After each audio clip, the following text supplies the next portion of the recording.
Welcome to Kuma English Listening Hub. Today's episode explores a simple idea with surprisingly big consequences: painting rooftops white or using reflective materials to keep buildings cooler. It might sound like a minor design choice, but cool roofs sit right at the intersection of physics, city life, public health, and climate policy. If you have ever walked through a city on a hot summer afternoon, you've felt it. The heat seems to rise from the pavement, the air feels heavier between tall buildings, and shade becomes a kind of currency. This is not just your imagination. Many cities are measurably hotter than the surrounding countryside, especially at night. Scientists call it the urban heat island effect. So why do cities heat up so much? A major reason is the materials we build with. Dark roofs and asphalt absorb sunlight. Instead of reflecting the sun's energy back into the atmosphere, they store it as heat. Then, hours later, they release that heat, keeping the city warm long after sunset. Add limited vegetation, fewer breezes, and waste heat from cars and air conditioners, and you get a recipe for uncomfortable, sometimes dangerous temperatures. Cool roofs attempt to interrupt that cycle. The core principle is albedo, which is a fancy word for reflectivity. A surface with high albedo reflects more solar radiation. Fresh snow has a very high albedo. Black tar has a low one. If a roof reflects sunlight instead of absorbing it, the roof surface stays cooler, the building beneath it stays cooler, and the air around it can also become slightly cooler. At first glance, this feels almost too easy. Why not just paint every roof white and solve summer heat? The reality is more nuanced. Cool roofs work extremely well in some contexts, less well in others, and they come with trade-offs. The interesting part is not the slogan, but the details. Let's start with what happens at the building level. When a roof absorbs heat, that heat travels inward. Even with insulation, some of it makes its way into the rooms below. In hot climates, that means the air conditioner has to work harder. In a typical apartment block, you can imagine dozens or hundreds of units collectively demanding more electricity during the hottest hours of the day. That contributes to peak demand, which is when power grids are under the most stress. A cooler roof can reduce indoor temperatures, especially in top-floor spaces, and lower the need for air conditioning. Studies often report energy savings in the summer, and those savings can be significant for large, flat-roofed buildings like warehouses, schools, and shopping centers. There's also a secondary benefit. When a roof stays cooler, the roofing materials can last longer because extreme heat accelerates wear. Now, zoom out to the neighborhood and the city. If many roofs and pavements reflect more sunlight, the overall urban area absorbs less heat during the day. That can reduce the intensity of the urban heat island effect. In turn, that may lower health risks during heat waves. Heat is one of the most underestimated weather hazards. It can worsen heart and respiratory conditions, intensify dehydration, and in extreme cases, cause heat stroke. It also interacts with air quality. Hot, stagnant air can contribute to the formation of ground-level ozone, which irritates the lungs. This is why some city governments take cool roofs seriously.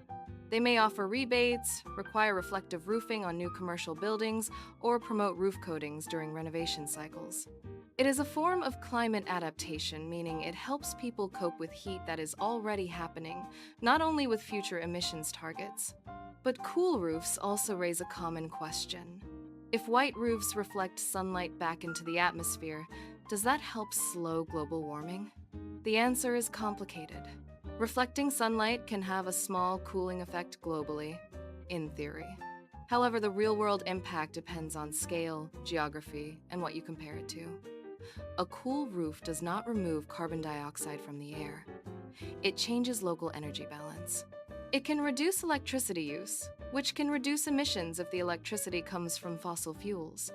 But if the grid is already clean, the emissions benefit is smaller. Then there is a key trade-off: winter heating.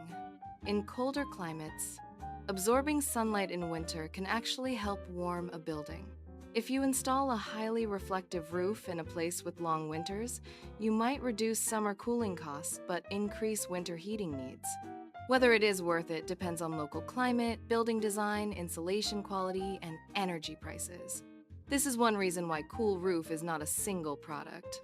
There are white coatings, reflective membranes, metal roofs with special finishes, and even darker materials engineered to reflect infrared radiation while still looking gray or brown.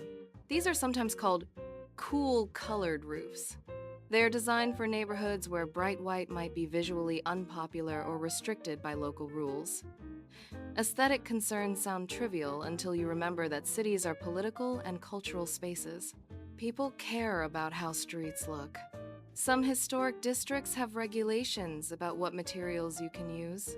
In addition, bright roofs can create glare, which can be uncomfortable for neighboring buildings, especially if they have taller structures looking down at rooftops.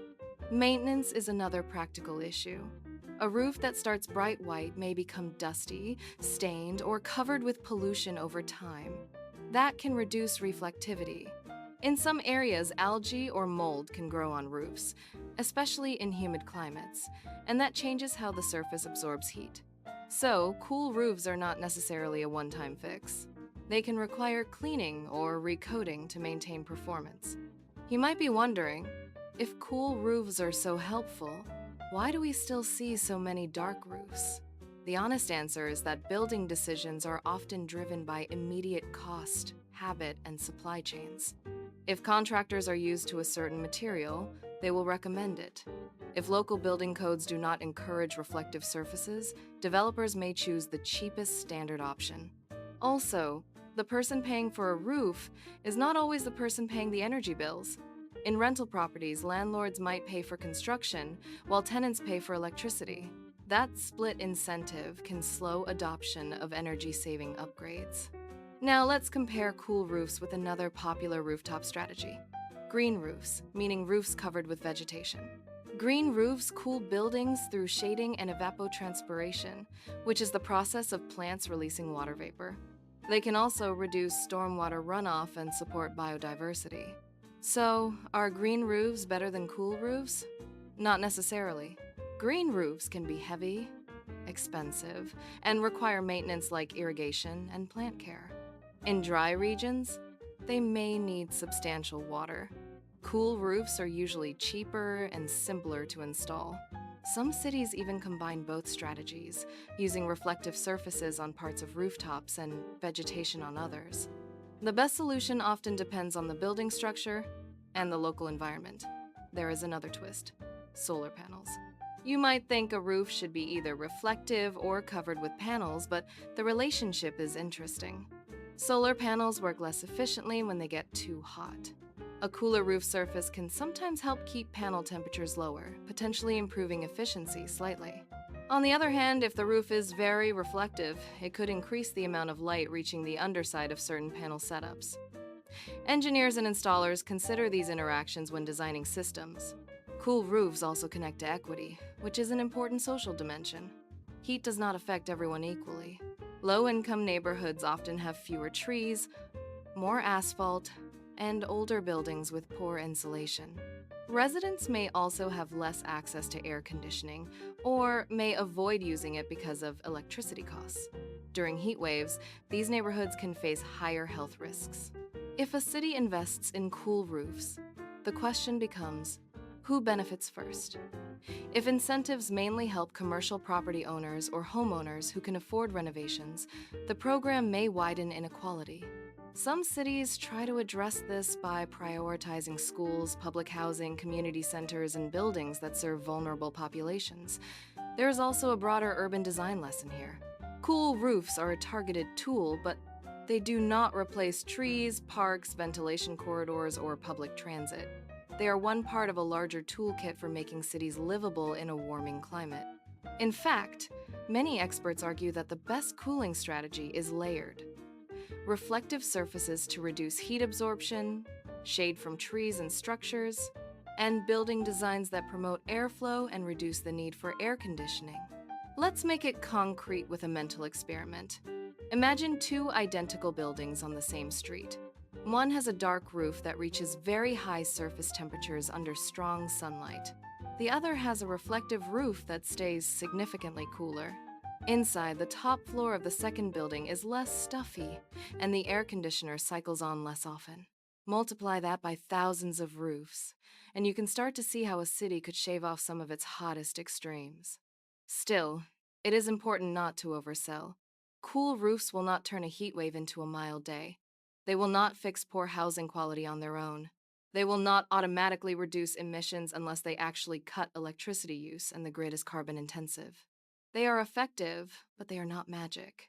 If you live in a hot climate and you are thinking about your own roof, the best questions to ask are practical. How much sun does the roof get? What is the insulation like?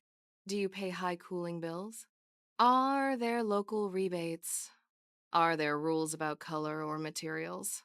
Would a reflective coating be compatible with your existing roof? And what about the long-term plan? Will you add solar panels later, or would you prefer a roof that supports them? For city planners, the questions are more strategic. Where are the hottest neighborhoods? Which buildings house the most vulnerable residents? Can reflective roofing be integrated into normal replacement cycles so it does not feel like a special project? And can the city measure the results not only in energy data, but also in health outcomes during heat events? The story of cool roofs is a reminder that climate solutions are not always futuristic. Sometimes they are deceptively ordinary. A bucket of coating, a building code update, and a well-designed incentive program can quietly reduce heat, save energy, and make summer days more bearable. Next time you see a bright rooftop from a plane or from a tall building, you'll know it may be more than a design choice. It may be a small piece of climate adaptation, painted into the city itself. Thanks for listening to Kuma English Listening Hub. If you want to challenge yourself, listen again and note down the key trade-offs we discussed. Summer cooling versus winter heating, cost versus maintenance, and individual savings versus city-wide benefits. See you in the next episode.